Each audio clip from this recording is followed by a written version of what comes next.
Pablo, televidentes, sumado a todo este preocupante panorama de orden público, está también el reclutamiento de menores que se ha intensificado este año. Ese fenómeno que ha generado el desplazamiento de miles de familias en Colombia ha permeado con una fuerte ola de violencia varias regiones del país. Jóvenes entre los 12 y los 15 años de edad se han convertido en la nueva tropa de disidencias y de grupos armados organizados. Alejandra, la información más reciente entregada por la Defensoría del Pueblo afirma que 282 menores de edad han sido reclutados por algún grupo ilegal y, según las fuerzas militares, 426 han sido recuperados este año. Esta cifra explica que menores reclutados desde años anteriores han sido hallados hasta este año por las autoridades. Las 5 regiones más afectadas por este fenómeno son Cauca, con 202 casos, Valle del Cauca, con 16 casos, Putumayo, con 12 casos, Arauca suma 10 casos y Nariño 9 casos. Según una investigación de las fuerzas militares y los subregistros de los últimos años, las organizaciones criminales que más reclutan menores de edad en Colombia son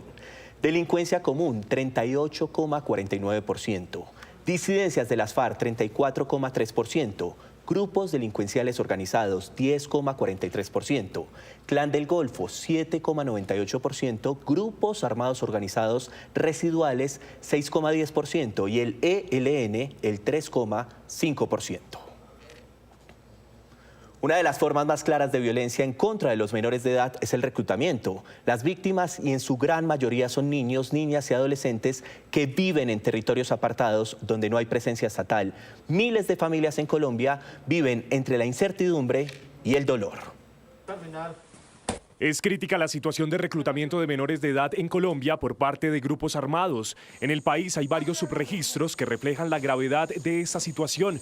Por ejemplo, la Comisión de la Verdad estima que en promedio 1.500 casos se reportan cada año. El ICBF dice que son 327. El Centro Nacional de Memoria Histórica reporta 301 y la Unidad de Atención y Reparación Integral a Víctimas 283 casos. Hay mucho subregistro de casos de reclutamiento forzado por temor a que se haga algún daño físico o algún hecho victimizante mayor hacia estos menores de edad.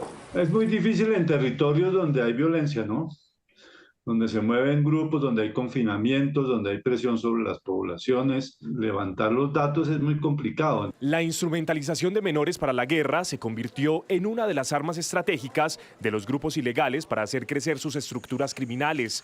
En el 2023, el ELN, las disidencias y el Clan del Golfo sumaron 1.647 nuevos integrantes, según el Foro de ONG Humanitarias.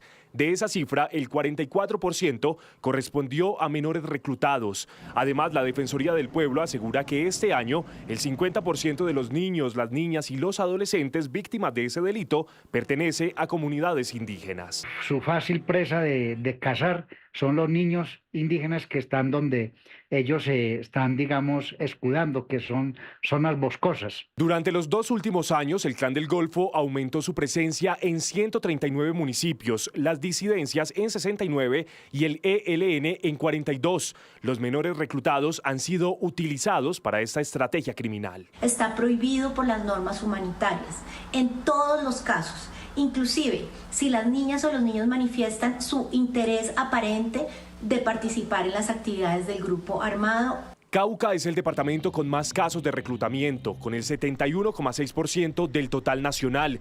Vivir en municipios como Insá, Páez, Caldono, Morales representa mayor riesgo para los menores. Esto también les ha permitido tener una expansión territorial hacia departamentos colindantes al Cauca, como Nariño, Valle, Huila y Tolima. Aunque generalmente las víctimas de reclutamiento tienen entre 9 y 17 años de edad, la población de 12, 13 y 14 es la más afectada.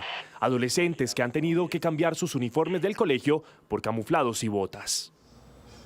Y a propósito de las cifras, mucha atención a esta historia. Un joven de 21 años fue engañado por el Clan del Golfo por medio de las redes sociales. Estuvo reclutado durante un año, pero escapó cuando lo querían asesinar. Su relato reveló detalles del reclutamiento de menores y el entrenamiento en las filas. En las zonas más vulnerables, apartadas y desprotegidas del país, el reclutamiento forzado de menores de edad y jóvenes ha dejado de ser un hecho aislado. Hoy en día es una práctica habitual, una amenaza constante para aquellos que viven sin la presencia efectiva del Estado. Estos lugares donde la violencia y la criminalidad parecen ser las únicas realidades palpables se han convertido en un caldo de cultivo para grupos armados ilegales que buscan nuevas víctimas, aprovechándose de su situación de desamparo y desesperación. Combatiente. Aunque parece la trama de una película de acción, esta es la dolorosa realidad que viven centenares de personas. El relato de quien llamaremos Jonathan para proteger su identidad, un joven de 21 años de edad, oriundo de Tumaco, Nariño, es un claro ejemplo de cómo los grupos criminales utilizan las redes sociales para reclutar a sus nuevas víctimas. Cuando yo pido que me manda las solicitud, ¿cierto? Pues yo se la acepto normal. Entonces cuando ellos me escriben, hola, mijo, ¿qué más? ¿Cómo están? Pues yo digo, pues obvio que bien. Pues entonces ellos me dicen que están necesitando trabajador para una finca. Y yo, como yo estaba sin empleo, yo dije, pues listo. Jonathan nunca imaginó que un simple mensaje en redes sociales cambiaría el rumbo de su vida. Todo comenzó cuando recibió una solicitud de un contacto desconocido, que tras un breve intercambio de mensajes le ofreció trabajo en una finca. Sin empleo y buscando una oportunidad económica, Jonathan aceptó. Porque ellos a mí me dijeron que yo iba a venir a trabajar acá en una finca con ellos. Entonces cuando ya llegué... ¿Con el clan del grupo? Sí, con el... Entonces, no, o sea, con el clan, o sea, que yo iba a trabajar en una finca civil, pues cierto. Entonces, cuando ya estuve acá, pues ya me di cuenta que no era civil, sino que era andar con ellos. Con promesas de un salario que cambiaría su situación económica, el joven viajó desde Nariño hasta Antioquia, recorriendo más de 1000 kilómetros en un trayecto que tomaría 17 horas por carretera. La esperanza de conseguir un trabajo bien remunerado lo mantenía optimista. Cuando Jonathan llegó al punto de encuentro en Nechí, Antioquia, lo esperaban hombres del Clan del Golfo, no los empleados de una finca que le habían prometido. Cuando uno llega, en los primeros días, pues ellos le dan una bota, su bahera y pues una camisa negra. Y entonces pues de ahí lo llevan al lugar donde lo van a entrenar. Durante un año, Jonathan vivió en el corazón de la selva, en sectores conocidos como El Salto y La Culebra, donde su jornada se convirtió en una pesadilla diaria, marcada por la violencia y el adoctrinamiento en las filas del crimen organizado. Llegaban de 30, 20, así 15, un poco. ¿Y de qué lugares? Ellos pues de todos lados, de Cartagena, Medellín, de todos lados ellos llegan. El momento más brutal del reclutamiento resultó ser una prueba de vida o muerte.